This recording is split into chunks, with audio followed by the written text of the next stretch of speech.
கிருபை நிறைந்த எங்களுடைய பரலோக தகப்பனே, உங்களுடைய கரத்திலே சுவாமி இந்த ஆராதனை ஒப்புக் கொடுக்கிறோம்.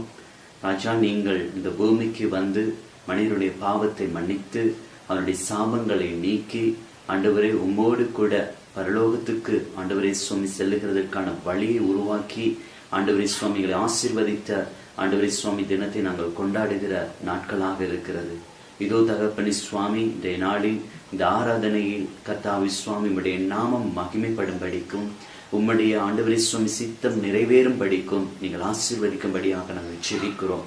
பரிசுத்த ஆவியானவரே தகப்பனே சுவாமி, இன்றைய நாளில் நடக்கிறதான நமஸ்காரங்கள் ஆண்டவரே சுவாமி வேத வார்த்தைகள் போல சுவாமி கர்த்தாவே நடக்க இருக்கிற ஒவ்வொரு அம்சங்களையும் கர்த்தருடைய கரம் தாமே ஆசீர்வதிக்கும்படியாக இயேசுவின் நாமத்தினாலே நாங்கள் ஜெபிக்கிறோம். தகப்பன் தாமே கூட இருந்து எல்லாவற்றையும் ஆசீர்வதித்து வழிநடத்தும்படியாக இயேசுவின் நாமத்தினாலே கேட்டுக்கொள்கிறோம் எங்கள் அன்பின் பிதாவே, ஆமென்.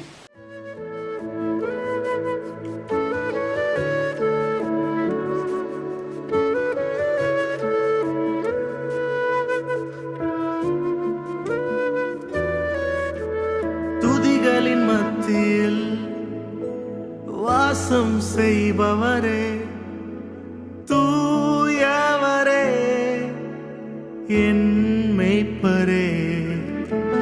துதிகளின் மத்தியில் வாசம் செய்பவரே, தூயவரே, என் மேய்ப்பரே. உம்மை பாடிடுவே, உம்மை போற்றிடுவே, உம்மை துதிப்பே என் இயேசு ராஜனே, உம்மை ஆராதிப்பேனே.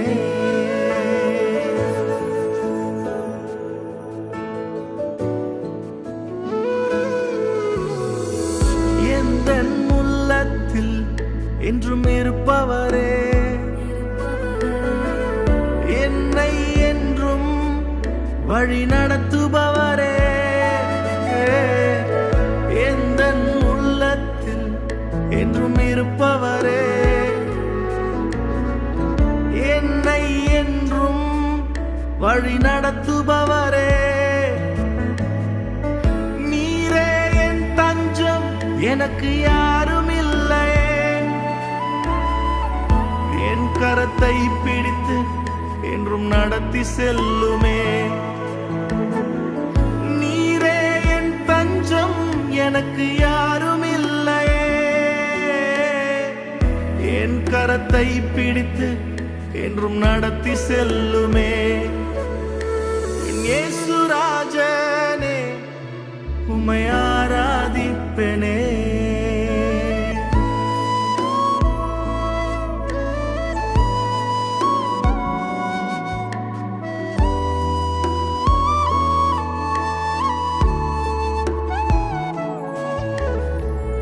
நீதியின் சூரியனே, உம்மை நான் நேசிக்கிறேன். நிகரில்லா கருணை கடலே, உம்மை நான் நேசிக்கிறேன். நீதியின் சூரியனே, உம்மை நான் நேசிக்கிறேன். நிகரில்லா கருணை கடலே, உம்மை நான் நேசிக்கிறேன். நேசிக்கிறேன், நேசிக்கிறேன், உம்மை தானே சுவே. சுவாசிக்கிறேன், சுவாசிக்கிறேன், உம்மை தானே சுவே. நேசிக்கிறேன், நேசிக்கிறேன், உம்மை தானே சுவே. சுவாசிக்கிறேன், சுவாசிக்கிறேன், உம்மை தானே சுவே. உம்மை தானே, உம்மை தானே, உம்மை தானே, உம்மை தானே, உம்மை தானே, உம்மை தானே, உம்மை தானே, உம்மை தானே.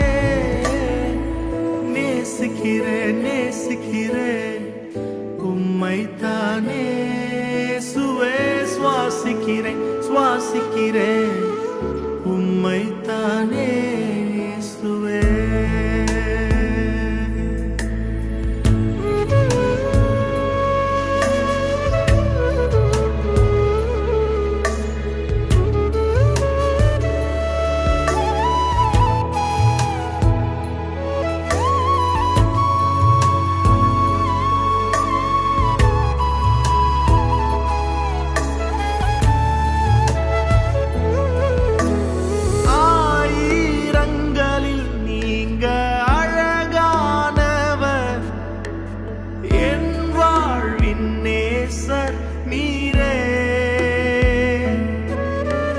சாரோனின் ரோஜாவும் பள்ளத்தாக்கின் புஷ்பமே, உம்மை நான் அறிந்து கொண்டேன்.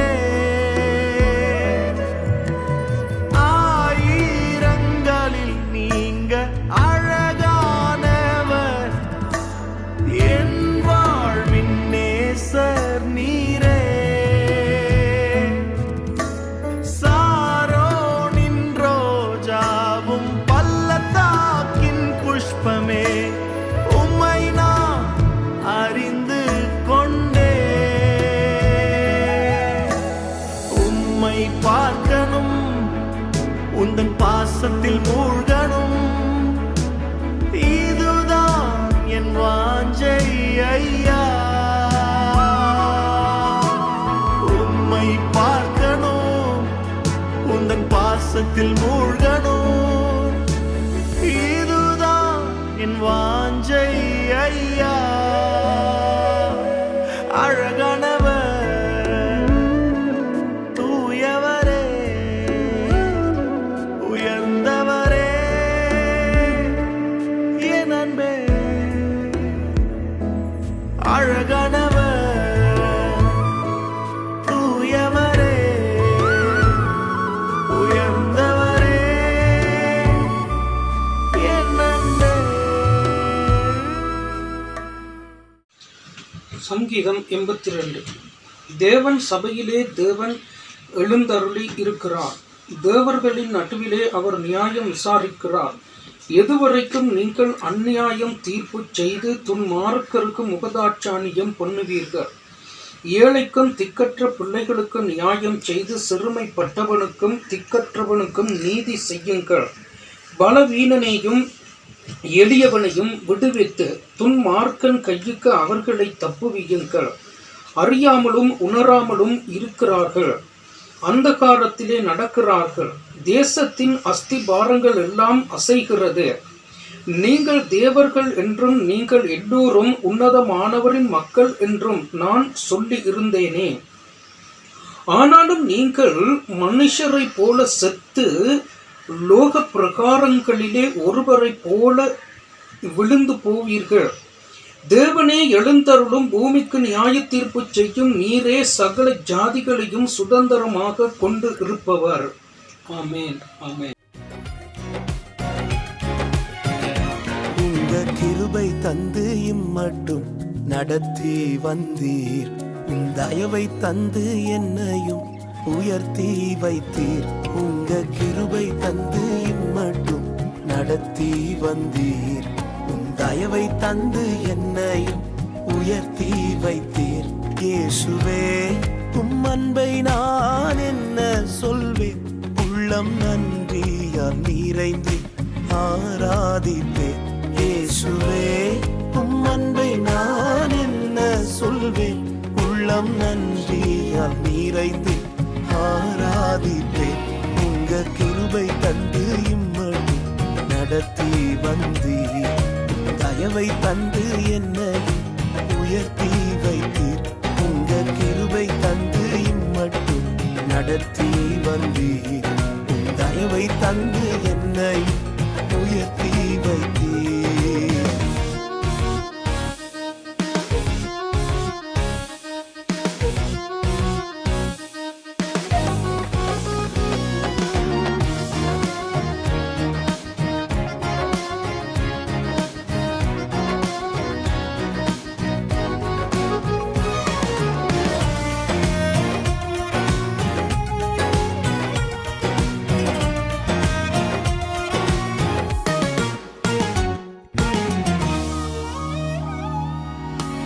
இரத்தத்தில் கிடந்த என்னை நீர் கண்டு விலகி செல்லாமல் நெருங்கி வந்தீர்.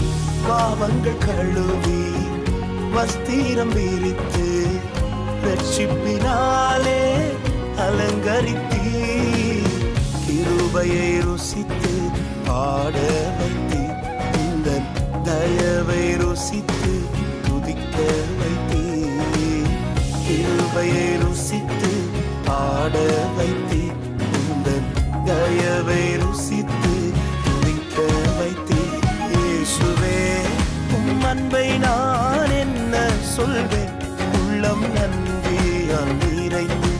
ஆராதிக்க இயேசுவே உம் அன்பை நான் என்ன சொல்வேன் உள்ளம் நன்றியால் நிறைந்து ஆராதிக்க உங்க கிருபை தந்து இம்மட்டும் நடத்தி வந்தீர் உம் தயவை தந்து என்னையும் உயர்த்தி வைத்தீர்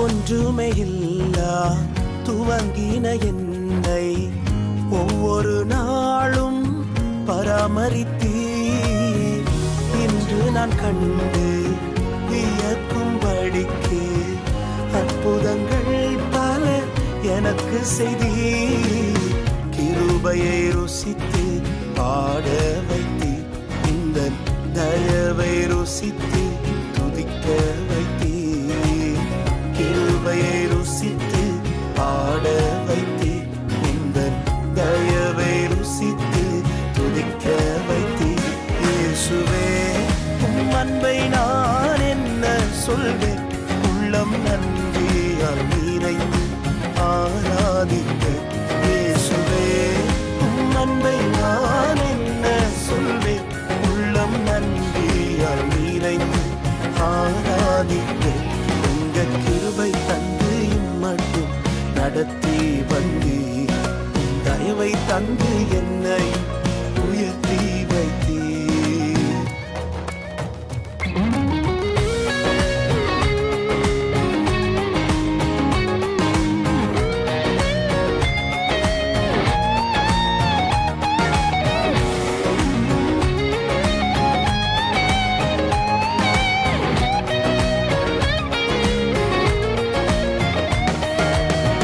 உடைந்தவன் என்று எரிந்தவர் முன்பு உபயோகமாக என்னை மாற்றினீர் உந்தனின் அன்பு உருவாக்கும் என்று என்னையும் நிறுத்தி விளங்க செய்தீர் கிருபையை ருசித்து பாட வைத்தீர் இந்த தயவை ருசித்து துதிக்க வைத்தீர் கிருபையை ருசித்து பாட வைத்தீர் இந்த தயவை ருசித்து துதிக்க வைத்தீர் இயேசுவே உம் அன்பை நான் என்ன சொல்வேன் உள்ளம் நன்றியால் நிறைந்து ஆராதிக்க இயேசுவே உம் அன்பை நான் என்ன சொல்வேன் உள்ளம் நன்றியால் நிறைந்து ஆராதிக்க உங்க கிருபை தந்து இம்மட்டும் நடத்தி வந்தீர் உம் தயவை தந்து என்னை உயர்த்தி வைத்தீர் உங்க கிருபை தந்து இம்மட்டும் நடத்தி வந்தீர் தயவை தந்து என்னை உயர்த்தி வைத்தீர் இயேசுவே உம் அன்பை நான் என்ன சொல்வேன் உள்ளம் நன்றியால் நிறைந்து ஆராதிப்பேன் இயேசுவே உம் அன்பை நான் என்ன சொல்வேன் உள்ளம் நன்றியால் நிறைந்து ஆராதிப்பேன். லூக்கா 12 அதிகாரம் 49 தொடக்கம் 56 வரை. பூமியின் மேல் அக்கினியை போட வந்தேன், அது இப்பொழுதே பற்றி எரிய வேண்டுமென்று விரும்புகிறேன். ஆகிலும் நான் முழுக வேண்டிய ஒரு ஸ்நானம் உண்டு, அது முடியும் அளவும் எவ்வளவோ நெருக்கப்படுகிறேன். நான் பூமியிலே சமாதானத்தை உண்டாக்க வந்தேன் என்று நினைக்கிறீர்களோ? சமாதானத்தை அல்ல, பிரிவினையே உண்டாக்க வந்தேன் என்று உங்களுக்கு சொல்லுகிறேன்.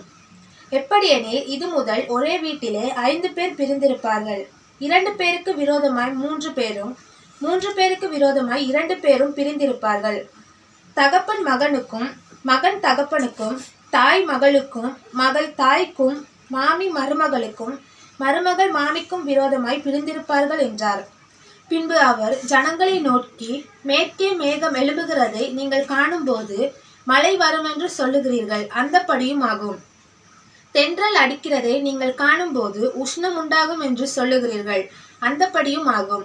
மாயக்காரரே, பூமியின் தோற்றத்தையும் வானத்தின் தோற்றத்தையும் நிதானிக்க உங்களுக்கு தெரியுமே. இந்த காலத்தையோ நிதானியாமற் போகிறது என்ன? ஆமென்.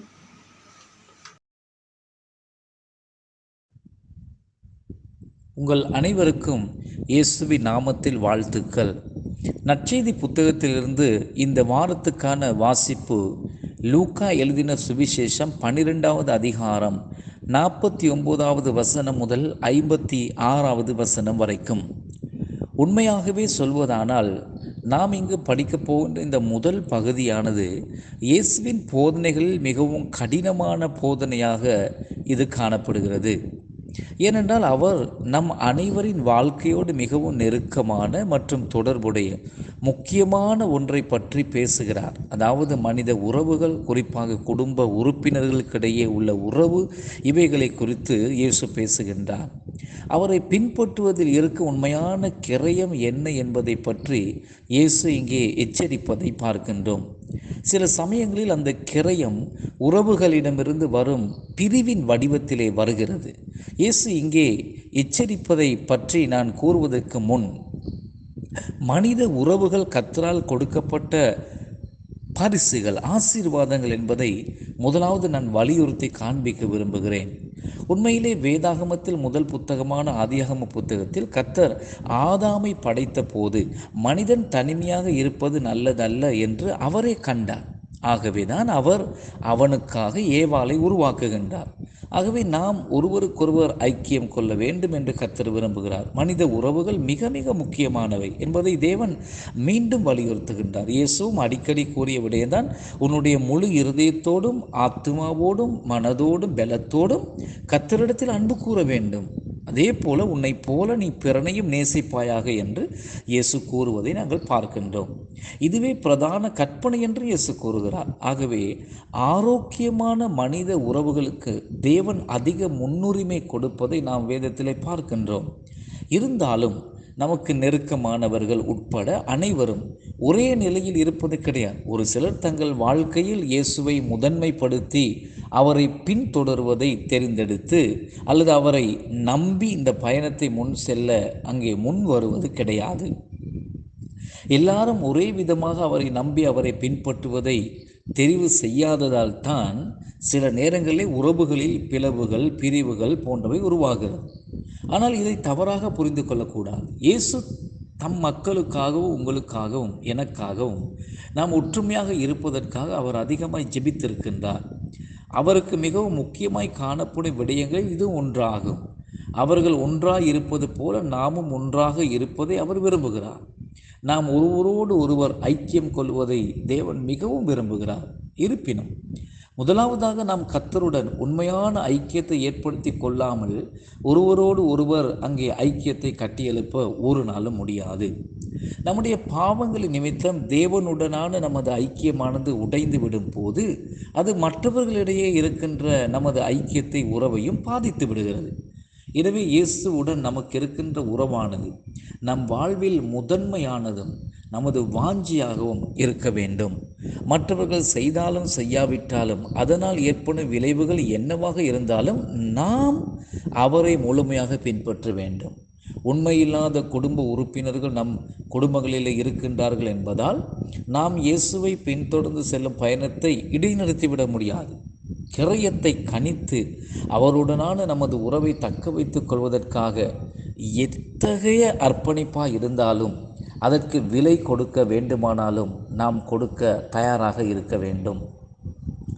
எனவேதான் பூமியிலே சமாதானத்தை கொடுக்க நான் வரவில்லை, மாறாக பட்டயத்தையே கொண்டு வந்தேன் என்று இயேசு கூறி எச்சரிக்கும் போது அங்கே அதிலே அவர் காண்பித்து கொடுத்த காரியம் என்னவென்றால், நெருங்கிய உறவுகளில் குடும்ப உறுப்பினர்களுக்கிடையே பிளவு ஏற்படும் என்பதையே காண்பித்தார். அவர் அப்படி சொன்னது மகிழ்ச்சியுடனோ அல்லது அவருக்கு பிடித்த ஒன்றாக இருந்ததாலோ அல்ல.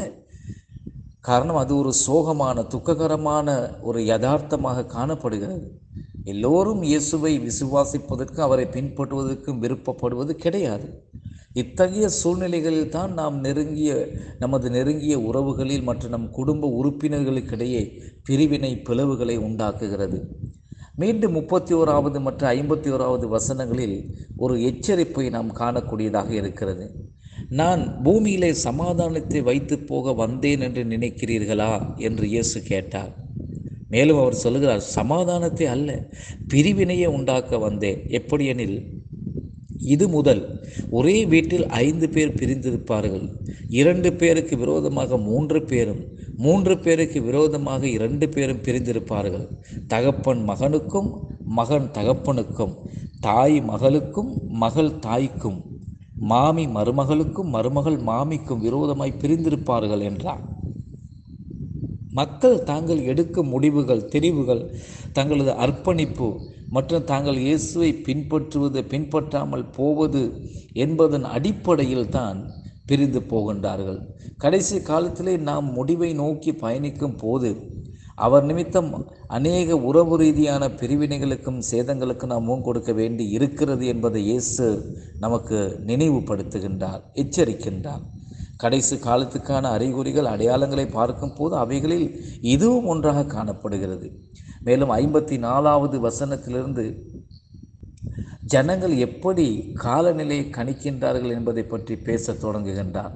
பௌதீக உலகிலும் இயற்கையிலும் ஏற்படும் பருவ மாற்றங்கள், காலநிலை மாற்றங்கள் ஓரளவுக்கு உங்களால் சரியாக கணிக்க முடியுமானால், ஏன் உங்களால் ஆவிக்குரிய உலகில் என்ன நடக்கிறது, அது நம் உறவுகளை எப்படி பாதிக்கிறது, மற்ற அந்த நேரத்தில் என்ன நடக்கின்றது என்பதை ஏன் உங்களால் அறிய முடியவில்லை என்கின்ற சவாலை இயேசு அவர்களுக்கு வைக்கின்றார். காரணம், இயேசுவின் வருகை நாம் நெருங்க இவ்வுலகில் வாழ்வது நமக்கு மிக கடினமாக இருக்க போகின்றது. மேலும் அந்த நாள் நெருங்க நாம் பல பிரிவினைகளை பார்க்க போகின்றோம். இந்த உலகில் அரசியல் ரீதியாக பிளவுகளை பார்க்கும் போது அது மிக உயர்ந்த மட்டங்களில் இருப்பதை காண்கின்றோம். அதே போல குடும்பத்துக்குள் மற்றும் குடும்ப உறுப்பினர்களுக்கு இடையிலேயே பிரிவினைகள் மிக மோசமான மட்டத்தில் காணப்படுகின்றது என்பதை திட்டவட்டமாய் என்னால் கூற முடியும். திரும்பவும் நான் வலியுறுத்தி கூறுகிறேன், இயேசு இவற்றை கூறும்போது மகிழ்ச்சியோடு பகிர்ந்து கொள்ளவில்லை. நாங்கள் இடரல் அடையாமல் இருக்கவும், அவரை பின்தொடர்வதில் இருந்து பின்வாங்காமல் இருக்கவும் அவர் இதை எளிமையாக அதே போல முன்கூட்டியே நம்மோடு அவர் பகிர்ந்து கொண்டிருக்கிறார். அவருடனான உறவில் மற்றவர்கள் என்ன செய்கிறார்கள் அல்லது அவர்கள் என்ன செய்யவில்லை என்பதை பொருட்படுத்தாமல் நாம் நமது கண்களை அவரில் பதிய வைக்க வேண்டும். மேலும் நமக்கு நெருக்கமானவர்கள் அர்ப்பணிக்காவிட்டாலும் அது ஒருவேளை அவர்களுக்கு நமக்கும் இருக்கின்ற உறவிலே ஒரு விரிசலை ஏற்படுத்தினாலும் அதை பொருட்படுத்தாமல் நாம் அவரையே பின்தொடர வேண்டும். மனித உறவுகளுக்காக, அதை பாதுகாத்து கொள்வதற்காக நமது இரட்சகரும் ஆண்டவருமான இயேசுவோடு, அதாவது இந்த உலகத்தின் சிருஷ்டிகராகிய கர்த்தருடனான தொடர்பை நாங்கள் தூரப்படுத்தி கொள்ளப் போகிறோமா, அல்லது தேவனுடனான உறவை காத்து கொள்வதற்காக மனித உறவுகளை கூட இழக்க தயாராக இருக்கின்றோமா என்கிற கேள்வியை நாமே நம்மிடத்தில் கேட்டுக்கொள்ள வேண்டும். கர்த்தருடனான நமது உறவானது நித்தியமானதாக காணப்படுகிறது. அது கடினமாக இருந்தாலும், நாம் உபத்திரவங்களுக்கூடாக கடந்து சென்றாலும், நாம் வெறுக்கப்பட்டாலும், பிரிவினைகளுக்கு முகம் கொடுக்க ஏற்பட்டாலும் கூட நாம் நம் கண்களை அவர் மீது பதித்து வைத்திருக்க வேண்டும். இதை பற்றி இயேசு மிக தெளிவாக கூறியிருக்கின்றார். நம்மை பயமுறுத்துவதற்காக அல்ல, மாறாக நம்மை ஆயத்தப்படுத்துவதற்காக, நம்மை பலப்படுத்துவதற்காக, நாம் சோர்வடையாமல் உறுதியாக இருப்பதற்காக இதை கூறியிருக்கிறார். நாம் இதை பற்றி கேள்விப்படும் போது திகைத்து போகாமல், அது வேதனையாக இருந்தாலும் சோகமாக இருந்தாலும் இதுதான் நிஜம், இதுதான் யதார்த்தம் என்று ஏற்றுக்கொள்ள வேண்டும். ஆம், இந்த உலகம் அப்படிப்பட்டது தான். இருந்தாலும் மனித உறவுகள் உடைந்து விடாதபடிக்கு நாம் செயல்பட வேண்டும். பிரிவினை என்பது மக்களை நம்மை விட்டு விரட்டும் ஒரு குறிப்பிட்ட வழியாக இருப்பதால் நாம் தேவையில்லாமல் யாருடனும் பிரிவினை ஏற்படுத்திவிடக்கூடாது. ஆனால் மக்கள் நம்முடன் வரவில்லை என்றாலும், நம்மோடு உடன்படாவிட்டாலும் நாம் இயேசுவை பின்பற்றி போகத்தான் வேண்டும். இயேசுவின் பின்னே போக துணிந்தேன், இயேசுவின் பின்னே போக துணிந்தேன், பின்னோக்கே நான் என்று நமது தீர்மானத்தில் எப்பொழுது நாம் உறுதியாகவே இருக்க வேண்டும். யார் என்னுடன் வராவிட்டாலும் நான் அவரை பின்தொடர்வேன், நான் திரும்பி பார்க்க மாட்டேன் என்கிற தீர்மானம் நமக்குள் இருக்க வேண்டும். நான் உங்களை தைரியப்படுத்த விரும்புகிறேன். கடினமாக இருந்தாலும், வேதனையாக இருந்தாலும் அந்த அர்ப்பணிப்பை செய்ய, இயேசுவை பின்பற்ற, எவ்வளவு கிரயம் செலுத்த நேர்ந்தாலும், அது மனித உறவுகளிலும் குடும்ப உறுப்பினர்களுக்கிடையே தூரத்தை விரிசலை ஏற்படுத்தினாலும் அது நல்லது. கர்த்தரிடத்திலிருந்து விலகி தூரமாய் இருப்பதை விட கர்த்தருக்குள்ளாக நெருங்கி இருப்பதே மேல் என்று நான் கூற விரும்புகிறேன். ஏனென்றால் மனித உறவுகள் அனைத்தும் ஒரு வழியில் அல்லது வேறு வழியில் எப்படியோ என்றைக்கோ ஒரு நாள் முடிந்து போய்விடும். ஆனால் கர்த்தரை அறிந்தவர்கள் அவருடன் நித்தியத்துக்குள் பிரவேசிக்கிறவர்கள் என்பதால் நாம் அந்த தீர்மானத்தை எடுத்துத்தான் ஆக வேண்டும். அன்பான சகோதரர்களே, கிறிஸ்துவில் விசுவாசமுள்ள சகோதரிகளே, அவரை பின்தொடர்வதில் எப்பொழுது உறுதியாயிருங்கள். நாம் கடந்து செல்லும் பாதையானது எவ்வளவு கடினமாக இருந்தாலும் சில சமயங்களில் பாதை தனிமையாக இருக்கலாம். ஆனால் நீங்கள் ஒருபோதும் தனிமையாக இல்லை. ஏனென்றால் கர்த்தர் உங்களை ஒருபோதும் கைவிடப் போவதில்லை. காரணம், அவர் உங்களையும் என்னையும் கைவிட மாட்டார் என்று வாக்குறுதி அளித்திருக்கின்றார். சூழ்நிலைகள் மிகவும் கடினமானதாக மாறும் போது அத்தகைய நேரங்களில் கர்த்தர் நம்மோடு கூடவே இருக்கிறார். கைவிட மாட்டார். கர்த்தர் நம்மை விட்டு விலக மாட்டார். அவர் நமக்கு அருகில் இருந்து நம்மை தனியே இருக்க விடாமல் நம்மை காத்து கொள்வார் என்பதை நான் கூற விரும்புகிறேன். இதை கூறி நான் உங்களை உற்சாகப்படுத்த விரும்புகிறேன். என்ன கஷ்டங்கள் வந்தாலும், எத்தகைய கிரயத்தை செலுத்த நேர்ந்தாலும், உலகத்தின் முடிவு பரியந்தம் நாம் அவரை பின்தொடர்வதில் உறுதியாயிருப்போம். கர்த்தர் தாமே உங்களை ஆசீர்வதிப்பாராக. ஆமேன், ஆமேன்.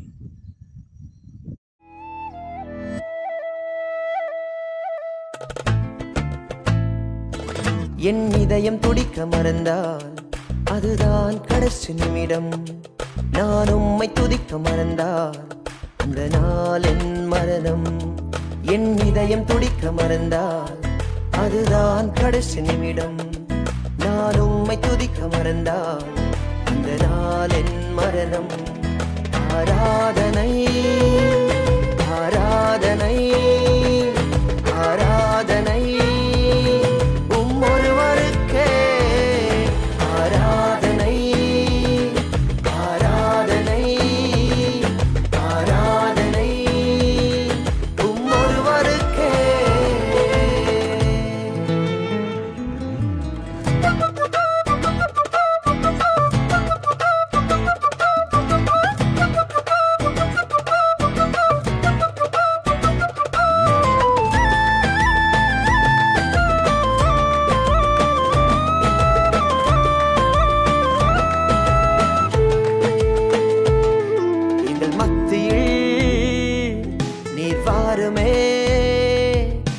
மகிமையால் எங்களை மூடுமே. எங்கள் சபையிலே நீர் வாருமே. உங்க மகிமையால் எங்களை மூடுமே. என் சிரிப்பிலும் வழிமறையுதே, அதை அறிபவர் நீர் ஒருவரே. என் அழுகையும் உம்மை துதிக்குதே, உம் கரம் என்னை அணைக்குதே. என் சிரிப்பிலும் வழிமறையுதே, அதை அறிபவர் நீர் ஒருவரே. என் அழுகையும் உம்மை துதிக்குதே, உம் கரம் என்னை அணைக்குதே. ஆராதனை ஆராதனை ஆராதனை உம் ஒருவருக்கே. ஆராதனை ஆராதனை ஆராதனை உம் ஒருவருக்கே.